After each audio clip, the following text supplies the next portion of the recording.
Hello from Texas.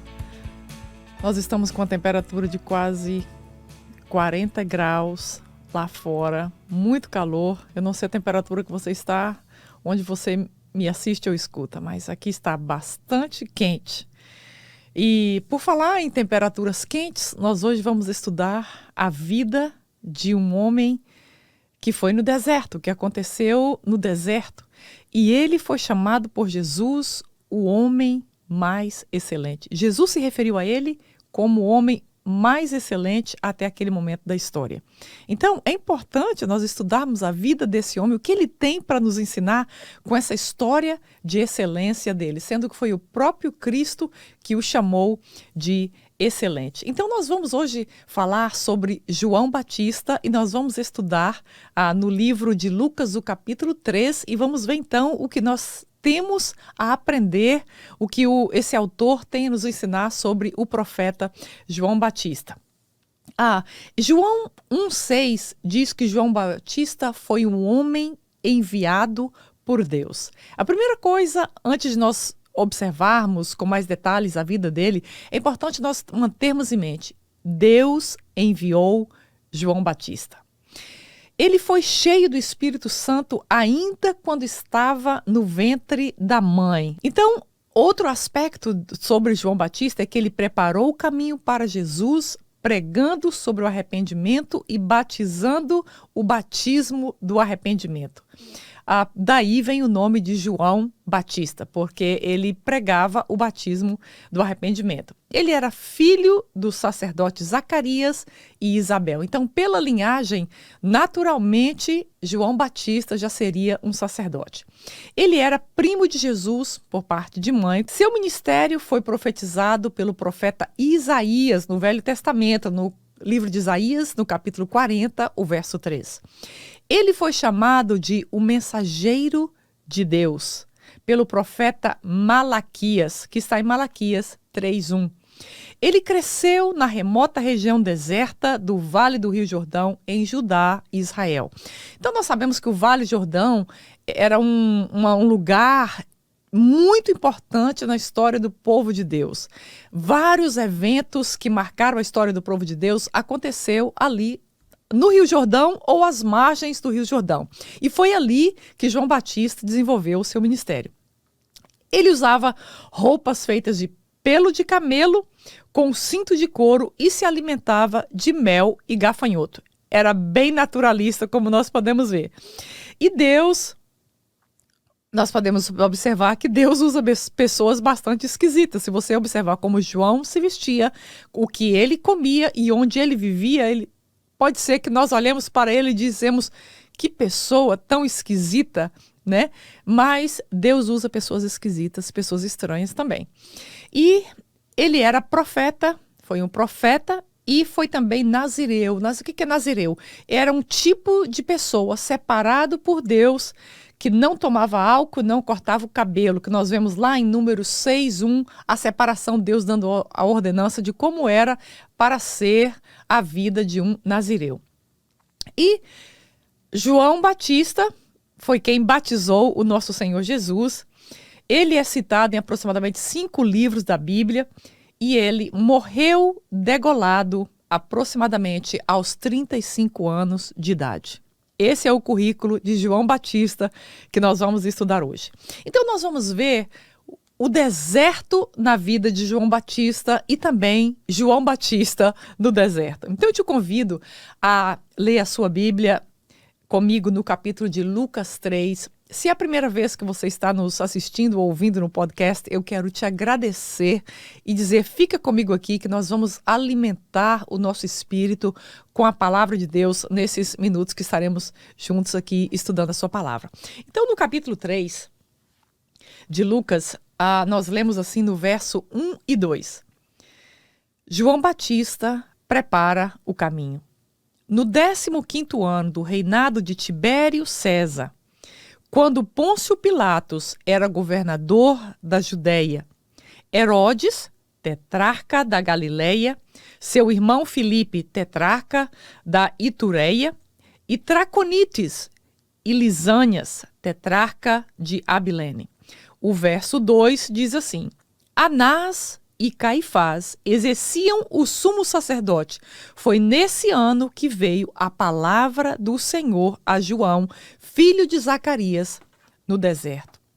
O autor desse livro, que é Lucas, que era um médico e historiador, ele nos dá detalhes do cenário político que se encontrava do Império Romano naquele momento, quando Deus vem e fala a João Batista. E esses 2 versículos, que parece que não entendemos nada, citando o nome dos reis, dos sacerdotes, dos governadores que estavam governando por ali em Israel e no Império Romano, Lucas está tentando dizer para nós, está dizendo para nós aqui, qual era a condição moral que se encontrava Israel naquele momento da história. Não sei se você lembra quem é Herodes, não sei se você se lembra quem é Caifás, aqueles que estavam lá no julgamento de Jesus. Então, se nós estudarmos sobre a reputação de cada um desses líderes que Lucas cita nesse capítulo aqui, nós vamos concluir que talvez a realidade política do país que nós estamos vivendo nesse momento, aqui nos Estados Unidos, Brasil, Portugal, Angola, Moçambique, nós vamos ver que talvez a realidade política que nós vivemos não é assim tão diferente da realidade política que Jesus estava vivendo e que João Batista viveu, o cenário naquele momento da história. Então, 28 anos depois de Cristo, nós vemos que o cenário político de Israel estava completamente uma decadência.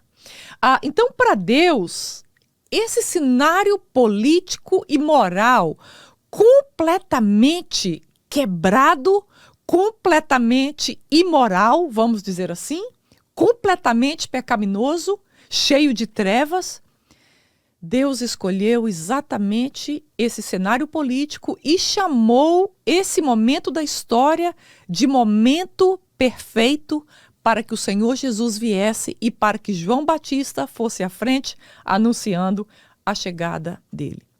Nós tendemos a pensar e tendemos, às vezes, até a ter medo dos presidentes, dos governadores, das autoridades.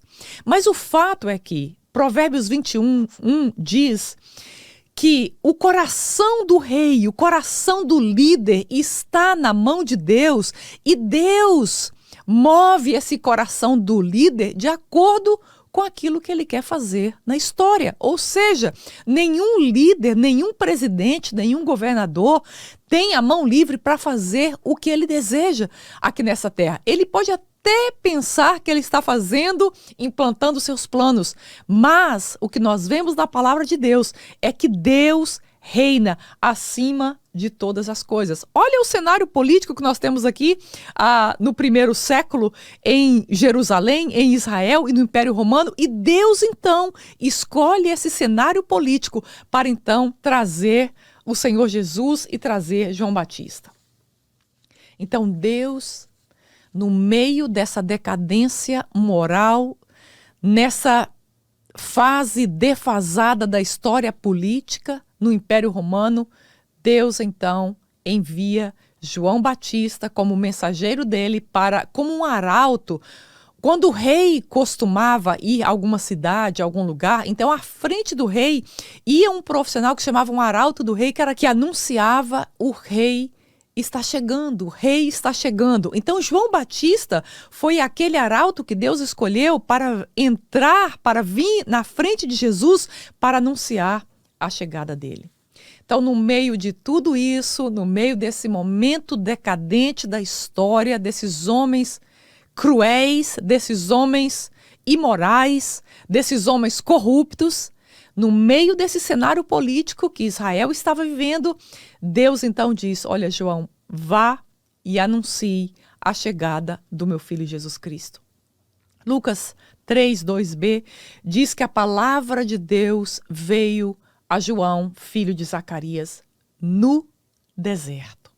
João ele é o último profeta do Velho Testamento. Apesar de que ele está no Novo Testamento, oficialmente o Evangelho de Jesus ele só começa a partir da ressurreição de Jesus. Então, por isso que João Batista, apesar de estar no Novo Testamento, ele é considerado o último profeta do Velho Testamento, porque ele está antes da ressurreição do Senhor Jesus Cristo.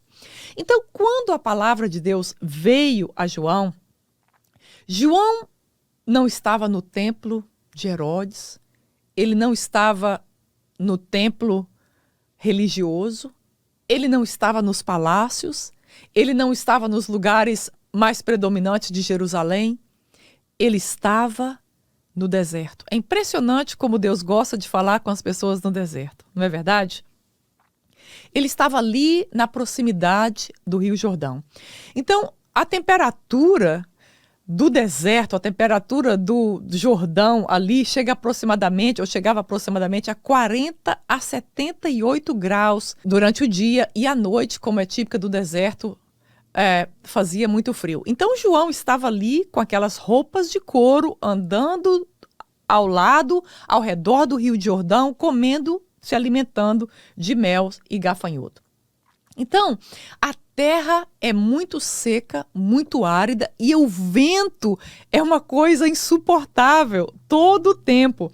Então, pode ficar anos sem chover no deserto. E quando chove, é perigoso porque aquela lama se torna escorregadia. Então, para caminhar no deserto é uma coisa perigosa. Mas aquela lama, o que acontece? A água dela se evapora imediatamente e ela torna aquele casco duro como se fosse pedra.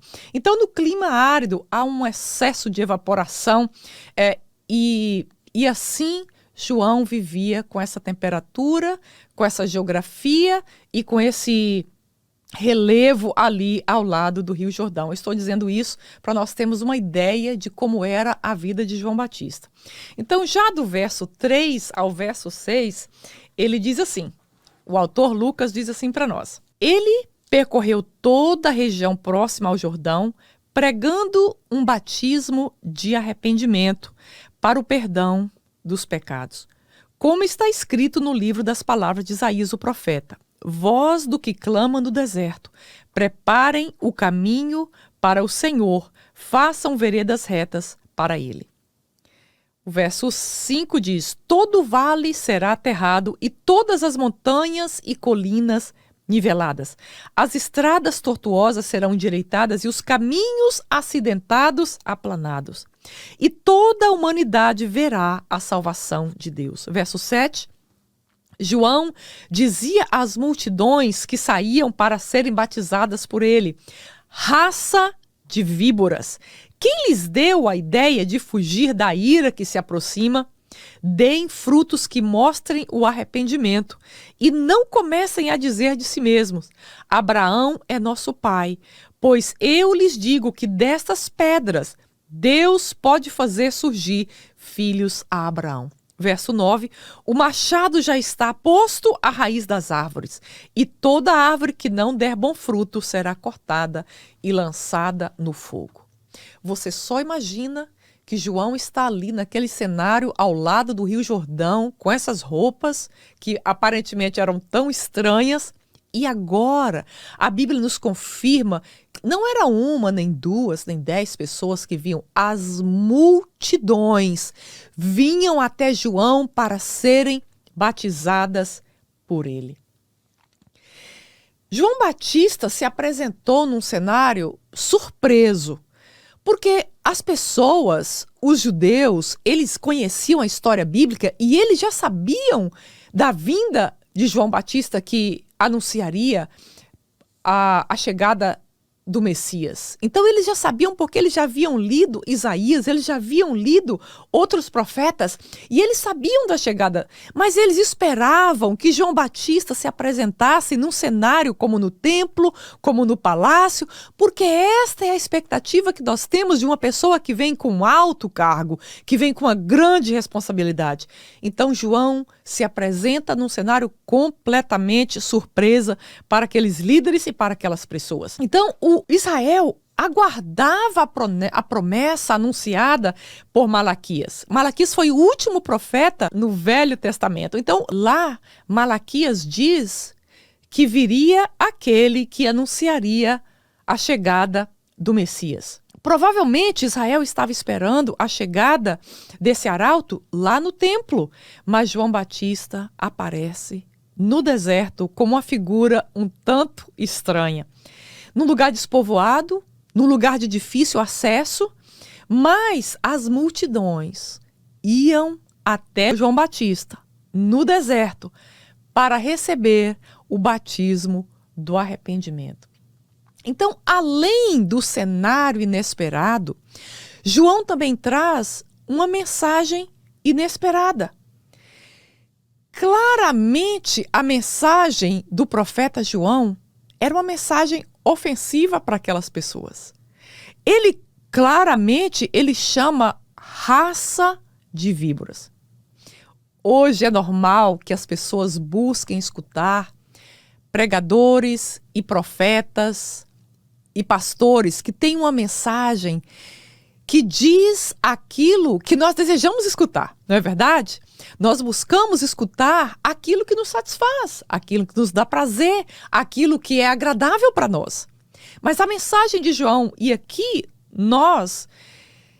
quando nós estivermos desejosos de ouvir a um profeta, isso serve para nós aprendermos qual é a mensagem que o profeta de Deus, o último profeta no Velho Testamento que está no Novo Testamento, trouxe, que foi uma mensagem de arrependimento. Ele estava comprometido e focado unicamente em pregar sobre o arrependimento e apontar a chegada do Messias.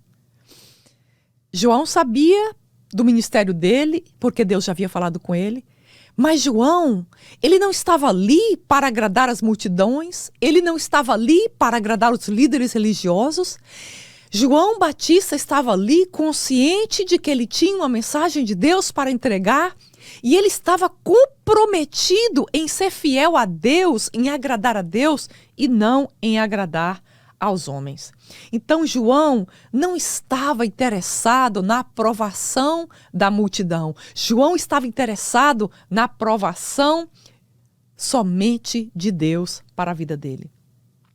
E ele dizia, nós vemos aqui no verso 8, que ele dizia para aquelas multidões: produzam fruto de arrependimento.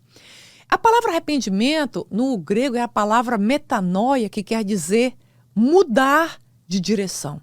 Então, quando nós passamos por um arrependimento, ou quando nós somos convidados a passar pelo arrependimento, nós estamos sendo convidados a passar por uma metanoia, por uma mudança de mente, por uma mudança de direção. Significa literalmente uma mudança de direção e uma mudança de mente. É como nós estamos aqui e nós damos as costas para aquela coisa que fazia parte da nossa vida.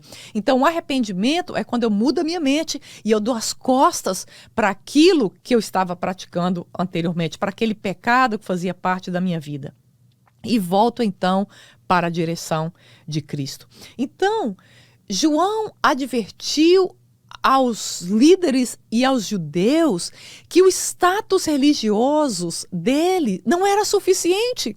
João sabia que aquelas pessoas já praticavam as leis, já praticavam a religião, mas ele está dizendo: olha, raça de víboras, pratiquem frutos do arrependimento. Toda a mensagem de João para aquele povo, para aquele momento, foi uma mensagem de arrependimento. Arrependa-se, arrependa-se, arrependa-se, arrependa-se.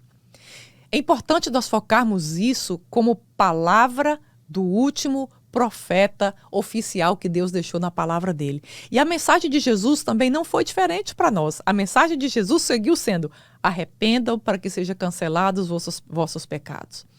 Então, ele diz: olha, o fato de você ser descendente de Abraão não é suficiente. O fato de você conhecer as leis de Deus não é suficiente. O que ele confrontou é que vocês precisam demonstrar frutos de arrependimento. A religião de vocês não é suficiente. O que precisa ser feito é você mostrar fruto que você se arrependeu.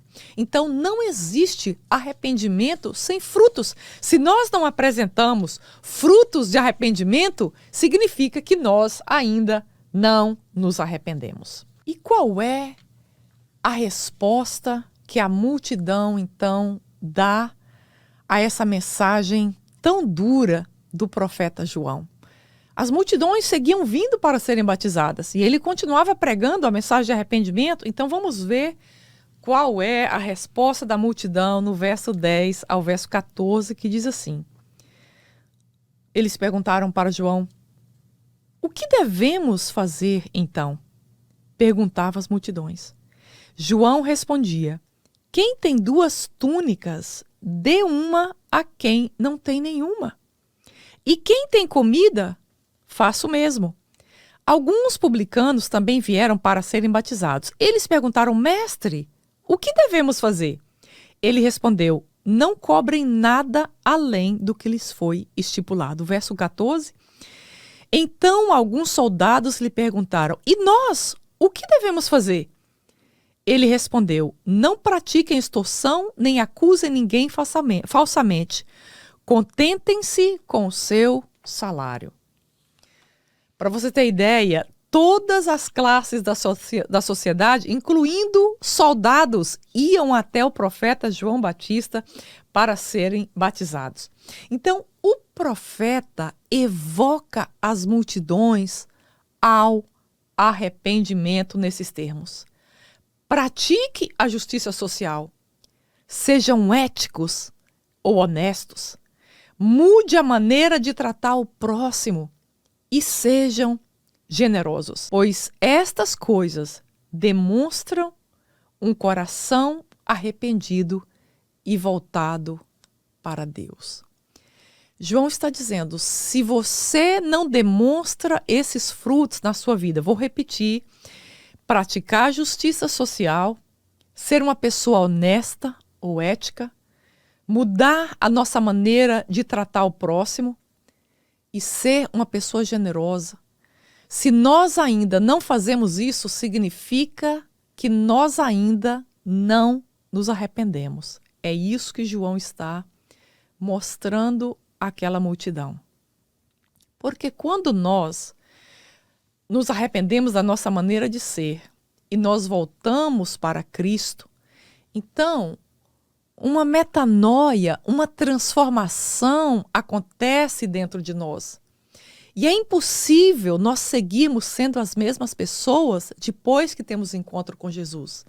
Porque quando ele entra em nós, tudo em nós é afetado pela vida dele em nós. A nossa maneira de ser, a nossa maneira de pensar, a nossa maneira de agir. Então, é impossível nós dizermos que nós somos cristãos se nós ainda não passamos pelo verdadeiro arrependimento e se nós ainda não demonstramos esses frutos de arrependimento em nossa vida. Ainda nesse mesmo capítulo, verso 18 a 21, diz assim: o povo estava em grande expectativa, questionando em seu coração se acaso João Batista não seria o Cristo. João respondeu a todos: eu os batizo com água, mas virá alguém mais poderoso do que eu, tanto que não sou digno nem de desamarrar as correias das suas sandálias. Ele os batizará com espírito e com fogo. Ele trará a pá em sua mão, a fim de limpar sua eira e juntar o trigo em seu celeiro. Mas queimará a palha com fogo que nunca se apaga. E com muitas outras palavras, João exortava o povo e lhe pregava as boas novas. Todavia, quando João repreendeu Herodes, o tetrarca, por causa de Herodias, mulher do próprio irmão de Herodes, e por todas as outras coisas más que ele havia feito, Herodes acrescentou a todas elas e de colocar João na prisão. Dentre as multidões que foram receber o batismo de arrependimento de João, estava o Senhor Jesus. Então, João, nós não lemos esse texto aqui, mas quando João está batizando Jesus, então vem uma pomba do céu, o Espírito Santo em forma de pomba e diz: esse é o meu filho em quem eu tenho prazer.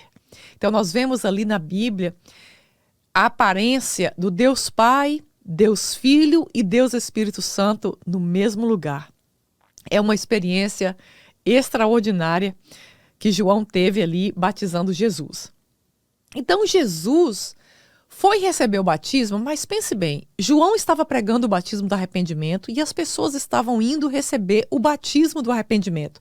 E Jesus foi também receber o batismo, mas Jesus não tinha pecados, Jesus não tinha do que se arrepender. Jesus foi o único que conseguiu cumprir toda a lei e conseguiu ser perfeito diante da lei de Deus e diante do Pai. Mas Jesus foi se batizar para que nós tivéssemos um modelo de fazer tudo aquilo que ele fez. E isso ele não quis deixar de fora. Ele também se batizou para que nós pudéssemos ter o batismo, o modelo de como nós somos inseridos na vida cristã e na nova vida em Deus, através do batismo.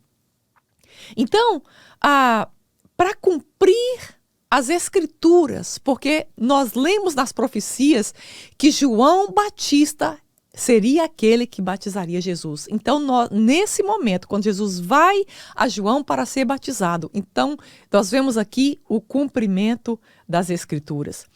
E Jesus está ali, como já dizemos, se identificando com o povo de Deus, sendo batizado para inserir o modelo do batismo. E o batismo por imersão, ele é o símbolo do arrependimento, perdão de pecados e admissão à comunidade cristã. E quando Jesus estava sendo batizado, então algo peculiar aconteceu. Então, após o batismo de Jesus, e aqui nesse texto, João nos mostra como ele se sentia tão menor do que Jesus. Ele sentia que ele não era digno de desatar as sandálias. Naquele momento da história, quando um senhor chegava na sua casa, então o escravo tinha esse hábito, esse costume de ir e desamarrar as sandálias do seu senhor. Então João diz aqui, eu não tenho capacidade, eu não sou digno nem sequer de desatar as sandálias do meu mestre. Então, ele estava aqui impactado que Jesus venha até ele para ser batizado. Então, o que acontece? Depois que João batiza Jesus, então o ministério de Jesus começa a crescer e o ministério de João começa a declinar. Então, 6 meses depois de que ele batizou Jesus, então Herodes manda prender a João Batista. João Batista denunciava a imoralidade que estava acontecendo no governo, na política, e eles não gostavam, obviamente. Então ele estava denunciando que Herodes estava casando, havia se casado com a cunhada dele praticamente.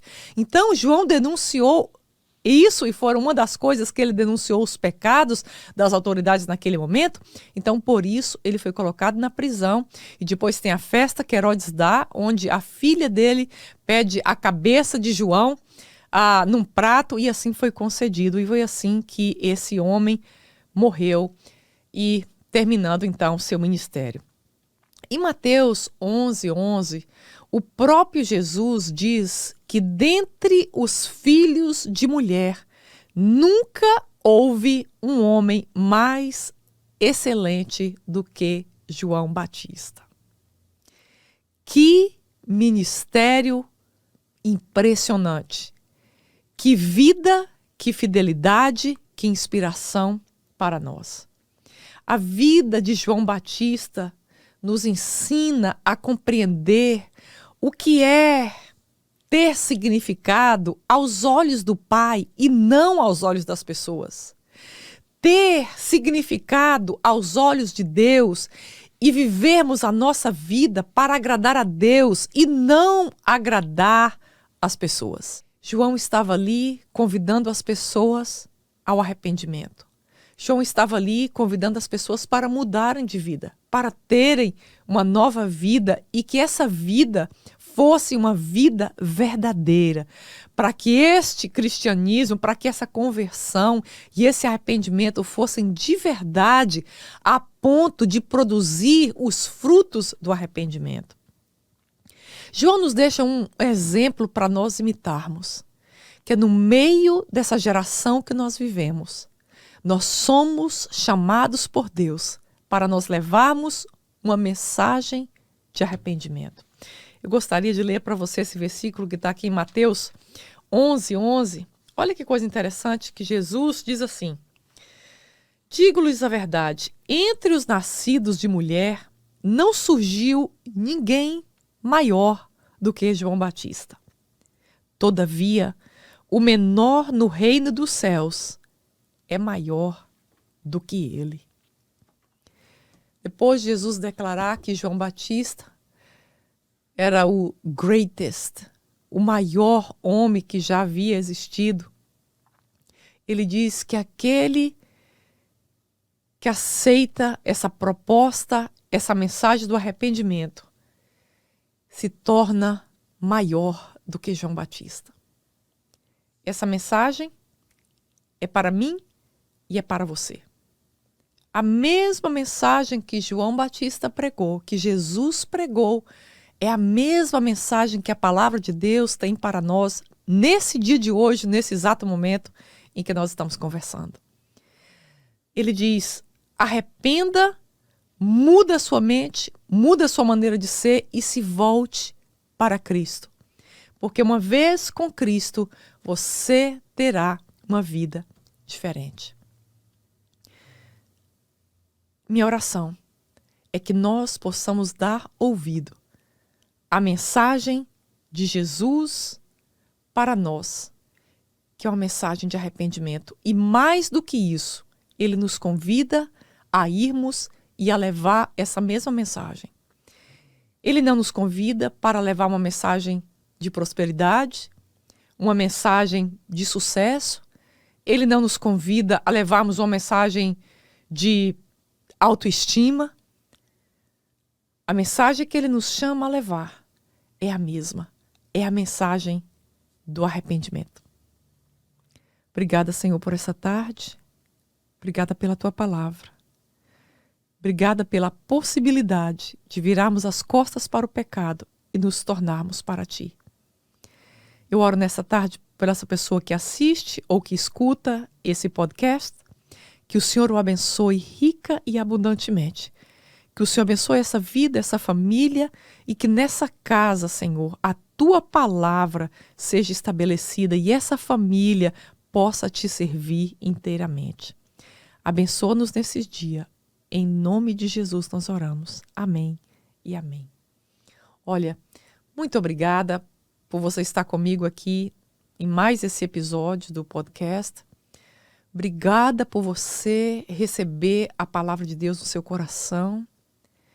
Obrigada por você receber a palavra de Deus na sua casa. E obrigada por você compartilhar a palavra de Deus. Até a próxima terça, se Deus quiser. Muito obrigada.